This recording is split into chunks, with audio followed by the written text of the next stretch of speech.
This is how to create a playlist for your YouTube Shorts. On the YouTube app, go to your profile page. Tap this plus button on the playlist section and create a playlist. And on desktop's YouTube Studio, tap this create button and choose a new playlist. And add all these details. You can also go to Content, then Playlists, and you will have an option to create a playlist if you don't have any. And on mobile or desktop, click these three dots on a short.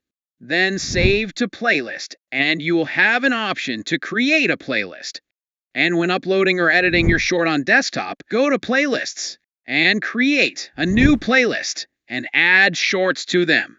And on mobile, you can add your shorts to your playlist under Playlists. And you can always edit your playlist on desktop or on mobile. Do not forget to like and subscribe for more helpful tutorials.